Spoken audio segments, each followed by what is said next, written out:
दोस्तों आज का ड्रामा बहुत ही ज्यादा फनी होने वाला है, तो एंड तक जरूर देखना। तो इस ड्रामे में हमारी फीमेल लीड का नाम है मैरी। मैरी एक स्मार्ट और सुंदर लड़की है और उसके साथ साथ वह बहुत ही ज्यादा एम्बिशियस भी है। वह किसी पर डिपेंड नहीं होती। उसने रिसेंटली अपना एक नया बिजनेस स्टार्ट किया है। छोटी सी कंपनी है जो आजकल स्ट्रगल कर रही है, बट उसको देख के लगता है कि उसका फ्यूचर ब्राइट होगा। आज भी वह अपनी छोटी सी कंपनी के लिए प्रोजेक्ट हासिल करने की कोशिश कर रही थी। उसने बहुत ही ज्यादा अच्छी प्रेजेंटेशन बनाई थी, उसका प्रपोजल भी जबरदस्त था, लेकिन आगे जो पैनल बैठा हुआ था वह बिल्कुल भी सीरियस दिखाई नहीं दे रहा था। इवन जब वह उससे क्वेश्चनिंग करते हैं तो इसी के बीच वह कुछ ऐसी डबल मीनिंग बातें करते हैं जिसमें गर्ल्स की इंसल्ट हो रही थी। मैरी ऐसी बातें कभी बर्दाश्त नहीं करती है। वह तुरंत उनको कहती है, क्या आप लोगों में थोड़ी सी भी शर्म नहीं है? वह भी कहते हैं, हम तुम्हारे साथ कैसे काम कर सकते हैं जब तुम में थोड़ी सी भी बर्दाश्त नहीं है? वह कहती है, मैं आप लोगों के साथ काम भी नहीं करना चाहती और मैं इस प्रोजेक्ट को खुद ठुकरा के जा रही हूँ। ऑल्दो उसकी कंपनी छोटी सी थी और फाइनेंशियली स्ट्रगल कर रही थी, लेकिन फिर भी उसने अपने रूल्स और रेगुलेशन पर कभी कॉम्प्रोमाइज नहीं किया था। वह हमेशा अपना बेस्ट ही देती थी, चाहे उसे खर्चा ज्यादा ही क्यों ना करना पड़ जाए। और इसी के साथ हमें उसकी पर्सनल लाइफ के बारे में भी बताते हैं। उसका एक बॉयफ्रेंड था जिसका नाम वुजू था और उससे वह बहुत ही जल्द शादी करने वाली थी। उसकी शादी की सारी तैयारियां बिल्कुल पूरी तरीके से हो चुकी थी। उन्होंने अपना लाइसेंस भी बनवा लिया था और वेडिंग के लिए हर चीज अरेंज की हुई थी। लेकिन अभी उस बेचारी को यह नहीं पता कि जिससे वह शादी करने जा रही है वह एक चीटर है। वह आज भी फ्री होते ही उससे कॉल करती है, उसे डिनर पर मिलना चाहती थी, लेकिन वह उसे बोलता है, मैं एक बिजनेस मीटिंग में मशरूफ हूँ। वह बिजनेस तो नहीं था लेकिन एक पर्सनल मीटिंग जरूर थी। उन दोनों ने अपने लिए एक आफ्टर मैरिज हाउस भी अरेंज किया हुआ था और अक्सर ही मैरी वहां पर जाती थी, चीजें अनपैक करती थी। आज वह इसी तरीके से काम करते करते अपनी मम्मी से बातें कर रही होती है और यहाँ पर हमें इसे पता चलता है कि इस घर के लिए सारा डिपॉजिट उसकी मम्मी ने ही पे किया था। इस बात से वह वुजू पर काफी गुस्से में थी, लेकिन फिर भी कॉम्प्रोमाइज करना ही तो शादी का दूसरा नाम है। वह सब कुछ चुपचाप सहती जा रही थी। उसकी मॉम भी उसे समझाती है कि वह हो सकता है कि वुजू ने तुम्हारे लिए कुछ और प्लान किया हो, इसलिए तुम सब्र रखो। लेकिन सब्र तो वह करती, अब बात चीटिंग तक पहुंच चुकी थी। आज उसके पैरों में कोई चीज चुभती है और उसे पता चलता है कि वह एक लेडी का ईयरिंग है, उसके पैरों के नीचे आ गया था। ईयरिंग उसका नहीं था, तो फिर ये किसका है? इसके साथ ही वह अपने बेडरूम के बेड चेक करती है तो उसमें एक बहुत ही लंबा सा बाल था। उसके बाल तो बहुत ही छोटे थे, जिनकी लेंथ काफी छोटी थी। वह स्टूपिड नहीं थी, प्रूफ उसके सामने था। तो वह क्रिमिनल को ही पकड़ लेती है और फिर उससे पूछती है कि जेनी कौन है जिसकी पोस्ट तुम लाइक करते हो और वह तुम्हारी भी करती है।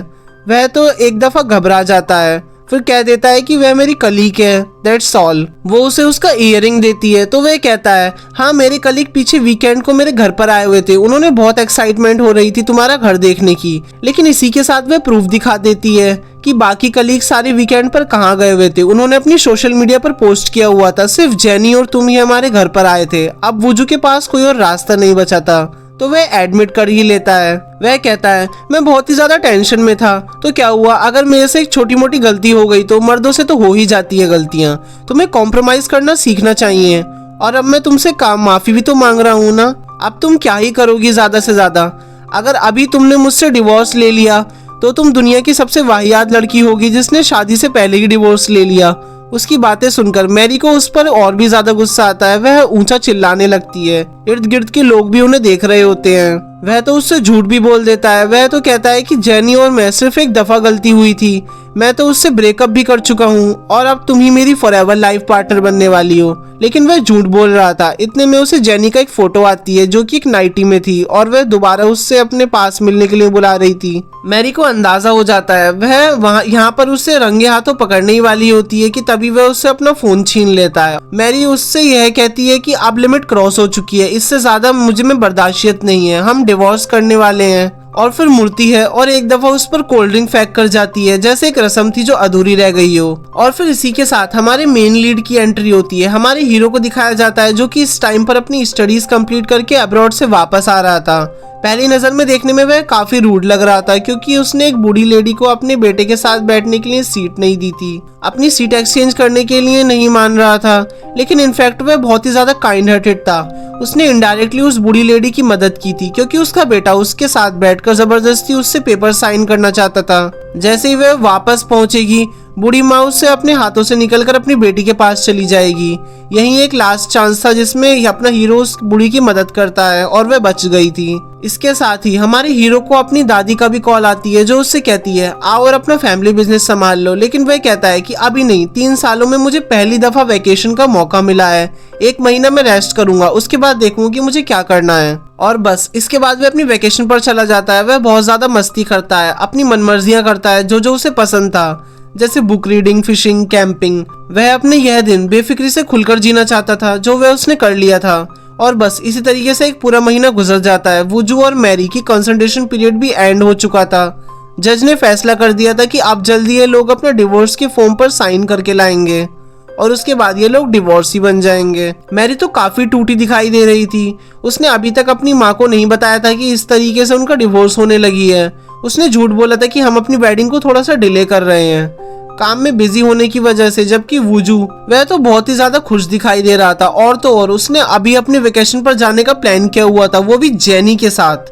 वह जाते जाते उससे कहता है कि हम दोनों ने काफी अच्छा समय भी गुजारा था, मुझे ज्यादा याद ना करना और जल्दी किसी और से प्यार कर लेना, क्योंकि प्यार को काउंटर करने के लिए एक नया प्यार करना पड़ता है। और उसे बेस्ट विश देता हुआ वह खुद से जेनी को मिलने के लिए चला जाता है। लेकिन बेचारी मैरी, वह वैसे तो खुद को संभाले हुए थी, लेकिन उसके बाद वह एक दफा फूट फूट के रोती है। वह बहुत ज्यादा दुखी हो गई थी, लेकिन फिर भी वह रोते रोते खुद से वादा करती है मैं बहुत सारा पैसा कमाऊंगी और अपने आप को खुश रखने की कोशिश करूंगी। और इसी के साथ हमारे हीरो की वेकेशन भी ओवर होती है और यहाँ पर हमें पता चलता है कि उसका भी छोटा मोटा फैमिली बिजनेस नहीं था, बल्कि वह लोग कोरिया की सबसे बड़ी बेकरी कंपनी चलाते थे। और उनकी कंपनी ना सिर्फ कोरिया में बल्कि अब्रॉड में भी काफी ज्यादा रेपुटेबल थी। आजकल की कंपनी की चेयरमैन उसकी दादी है, लेकिन वह फ्यूचर में सारा बिजनेस अपने इसी पोते को देने वाली हैं। जबकि मैरी बेचारी, उसके साथ पहले ही मुसीबतें थीं, लेकिन अब तो एक और पहाड़ उस पर टूट पड़ता है जैसे ही उसे पता चलता है कि जो घर उसने अपनी आफ्टर मैरिज के लिए बुक कराया था उसके साथ तो एक फ्रॉड हो चुका है। किसी कोआंटिस ने उनको बेचा है। उसने ठीक ठाक पैसा डिपॉजिट में लगाया था जो कि सारा उसकी दादी ने दिया था। उसमें वुजू की तो एक पैनी भी नहीं थी, लेकिन फिर भी वह पैनिक होकर वुजू से बात करती है और उसे कहती है क्या कोई तुम्हारा लॉयर फ्रेंड है, शायद तुम्हारे एक अंकल हैं, उनसे बोलो कि मेरी हेल्प करें। लेकिन जेनी वह बहुत ज्यादा इनसेक्योर फील करती है, तो वह वुजू से कहती है कि इसका कॉल काटो और कभी पिक मत करना। अब इसके बाद वह और कितना ही दुखी हो सकती थी। अपना गम मिटाने के लिए वह जाकर ड्रिंक कर देती है। और उसी समय हमारा हीरो वापस आ रहा था। उसकी गाड़ी ने गलत टर्न ले लिया था, तो उसको मैप रीरूट करना पड़ा था, इसलिए वह जरा तंग गलियों में फंस जाता है। और यहीं पर ड्रंक की हुई मैरी उसकी कार से जाकर टकरा जाती है और नीचे गिर जाती है। अब हीरो बाहर निकल कर आता है और उससे पूछता है क्या तुम ठीक हो, तुम्हें एक दफा डॉक्टर से चेक करा लेना चाहिए। और फिर उससे यह कहता है कि ठीक है, अभी नहीं चेक कराना तो बाद में चेक करा लेना, और कोई कंपनसेशन चाहिए तो मुझे अपना नंबर दे देता हूँ, मुझसे कांटेक्ट कर लेना।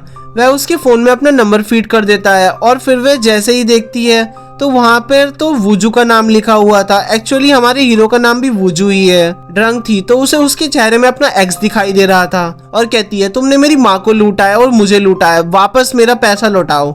वह हैरान था कि ये क्या हो रहा है। वह जबरदस्ती उसकी गाड़ी में घुसकर बैठ जाती है। वह धकेलता है, धक्का मार के किसी तरीके से उसे बाहर निकालता है, लेकिन वह फिर मेंढक की तरह उछलती हुई उसकी पीठ पर चढ़ जाती है। वो भी इस बस अनाधुंध एक धक्का दे देता है और बेचारी की लैंडिंग हुई थी सीधा एक कैक्टस के ऊपर। मैरी की लाइफ में अब इससे बुरा क्या हो सकता है। बस उसका तो आऊं करके रोना स्टार्ट हो जाता है। ड्रंक थी, उसे यह नहीं पता था कि कैक्टस की वजह से मेरी बैक में पेन हो रहा है, बल्कि वह तो यह समझ रही थी कि अपने दुख में रो रही है। साथ ही साथ अपनी सारी दुख भरी कहानी भी उसे सुनाने लग जाती है। वुजू का दिल तो पहले से ही बहुत नरम था, उसे उस पर दया आने लगती है। वह उससे कहता है एक दफा खड़ी होकर तो देखो, तुम्हारे यह चेयर बिल्कुल भी कंफर्टेबल नहीं है। और बेचारी जैसे ही खड़ी हुई तो उसे पता चला कि उसकी तो बैंड बज चुकी है। टोटल 18 कांटे थे जो डॉक्टर ने उसकी बैक से निकाले थे। अब तो पेन उसे इंटेंस होता जा रहा था, लेकिन उसके साथ शर्मिंदगी भी इतनी ज्यादा थी कि उसका सारा नशा उतर जाता है। उसे तो समझ भी नहीं आ रहा था कि वह अपनी नजर इस डॉक्टर से कैसे मिलाएगी। और इसी के साथ हमें डॉक्टर के बारे में बताया जाता है। उसका नाम जियोंग था और वह वुजू की एक जानने वाली थी, शायद उसकी फैमिली फ्रेंड है। उसके डैड भी डॉक्टर हैं जो कि वुजू की दादी के पर्सनल फिजिशियन है। जी उससे कहती है तुम 1 महीने के लिए आए हुए हो और तुमने मुझे कॉल तक नहीं किया, यहाँ पर जियोंग को देखकर लग रहा था कि वह वूजू को लाइक करती है। एक बहाने से उसे अपने साथ रोककर कॉफी पीना चाहती है, लेकिन वहाँ से नीचे जाते हुए वह बेचारी मैरी को देख लेता है जिसकी चाल बिगड़ी हुई थी। उसे उस पर काफी दया आती है क्योंकि वूजू की वजह से उसे टक्कर भी लगी थी और वह कैक्टस पे भी लैंड हुई थी। तो वह जाता है और उसे लिफ्ट देता है। बेचारी सीधी तो बैठ नहीं सकती थी, सारा रास्ता बेल्ट बांधकर बस पीछे की सीट को घूरती रहती है। एम्बेरसमेंट इतनी ज्यादा थी कि वह उसे अपनी कहानी बताने लग जाती है, लेकिन इससे भी ज्यादा क्या एम्बेरसमेंट उसकी किस्मत में लिखी हुई थी। वह जितना बोल रही थी उसकी अल्कोहल की स्मेल आ रही थी। इसी वजह से वह अपनी विंडो ओपन कर देता है और बस उसके बाद सारा टाइम बेचारी की बोलती बंदी रहती है। अब उन्हें वापस जाते जाते सुबह का टाइम हो जाता है। उसे मोशन सिकनेस होती है तो वह एक दफा बाहर निकलती है। सूरज देखती है जो अभी अभी निकल रहा था, उसे देखकर बोलने लगती है, यह देखकर मुझ में एक नई उम्मीद सी जागती है कि हमेशा रात के बाद सुबह होती है, शायद मेरी लाइफ में भी होगी। वह इतना सीरियस बातें कर रही थी। बस एक दफा फिर एम्बेरसमेंट उसकी किस्मत में लिखी हुई थी। भूख के मारे उसके पेट से इतनी अजीब अजीब आवाजें आ रही थी जो वूजू ने भी सुन ली थी, और उसके बाद वह उसे घर तक ड्रॉप करता है। वूजू के सामने तो वह फिर भी थोड़ा कैजुअल चल रही थी, लेकिन घर पहुंचते ही उसकी असली चाल बाहर आ जाती है। उसके साथ इतना बुरा हुआ था कि जो बेचारी ने कभी अपने दुश्मनों के लिए भी नहीं सोचा होगा। और इसी के साथ सीन शिफ्ट होता है। हम देखते हैं कि एक बड़ी कंपनी में एक लकी ड्रॉ होने वाला है जिसमें एक महंगा घर न्यूलीवैड को दिया जाएगा, लेकिन यह सब तो नाटक था। विनर तो पहले से ही डिसाइड हो चुका था, उसी कंपनी की चेयरमैन की नेफ्यू की फ्रेंड होने वाली है। वहाँ का सीईओ संगवान कहने लगता है कितना नाटक करने की क्या जरूरत है, विनर तो हमें पहले ही पता है। उसने विनर के लिए लकी ड्रॉ अपनी स्लीव्स के नीचे छुपाया हुआ था। अब जाता है और वहाँ से लकी ड्रॉ चुनने लगता है, पर एक गड़बड़ी हो जाती है। उससे वह टिकट गिर गई थी, गुम हो गई थी। वह हाथ मारता है, उसे उसका एक कोना मुड़ा हुआ था, तो एक कोना मुड़ी हुई टिकट उसके हाथ लग जाती है। वह तो एकदम खुश हो रहा था कि मेरी टिकट वापस मिल गई, लेकिन जैसे ही नाम पढ़ता है तो उसके ऊपर मैरी का नाम लिखा हुआ था। एक्चुअली में 2 महीने पहले मैरी यहाँ से शॉपिंग कर रही थी और लकी ड्रॉ में उसने अपनी भी टिकट डाल दी थी, और बस पता नहीं कौन सी आदत के अकॉर्डिंग उसने उसका कोना मोड़ दिया था, और बस इसी वजह से उसकी किस्मत भी खुल गई थी। उसे जैसे ही कॉल मिलती है और पता चलता है कि 5 मिलियन वॉन का घर उसे मिलने वाला है, तो वह बहुत ही ज्यादा खुश हो जाती है और उससे कहा जाता है कि यह डॉक्यूमेंट जमा कराओ। उसमें परेशानी की बात यह थी कि उसे खुद को न्यूलीवैड दिखाना था, लेकिन उसकी तो डिवोर्स हो रही थी। इतने में उसे याद आता है कि अभी तक मेरा लाइसेंस तो ऑनलाइन ही है और मैं अभी तक मैरिड हूँ डॉक्यूमेंट में, क्योंकि अभी तक उसने अपना डिवोर्स के पेपर सबमिट नहीं कराए थे। वह सोचती है कि यह मौका वह अपने हाथ से जाने नहीं देगी। वो यही डॉक्यूमेंट सबमिट करा देती है, लेकिन आगे से सुंगवॉन कहता है कि थोड़ी और सख्ती करो, अगर इसका हस्बैंड इसके साथ अवार्ड सेरेमनी अटेंड करने के लिए नहीं आएगा तो हम इससे वह घर नहीं देंगे। उन्हें तो बस किसी न किसी तरीके से इसे रिजेक्ट करना था। अब तो मैरी की परेशानी और भी बढ़ जाती है। उसका एक्स तो उसका फोन भी नहीं उठाता है। वह उसे एक वॉइस मैसेज भेजती है, लेकिन यह देखकर वह उसे ब्लॉक ही कर देता है बगैर उसका मैसेज सुने। उसे ऐसा लग रहा था कि जैसे उसकी जिंदगी में एक चांस आया था, रोशनी देखते देखते वह दोबारा अंधेरों में न डूब जाए। कि इतने में उसे वूजू का मैसेज आता है और वह उसे पूछ रहा था कि क्या तुमने अपना चेकअप करा लिया, आम का एक्सरे कराना था ना तुम्हें। और बस वूजू का नाम देखते ही उसके दिमाग में कुछ चलने लगता है, यह लड़का भी तो वूजू है और मैंने अपनी हस्बैंड का नाम वूजू लिखा है, तो क्यों ना मैं इसी को अपने साथ ले जाऊं। वह इतने में वूजू को मिलने के लिए बुलाती है। पहले उससे पूछती है डरते डरते कि क्या तुम मैरिड हो। वह कहता है नहीं, तो उससे बोलती है क्या तुम मेरे हस्बैंड बनोगे। और इसी के साथ पहला पार्ट खत्म हो जाता है।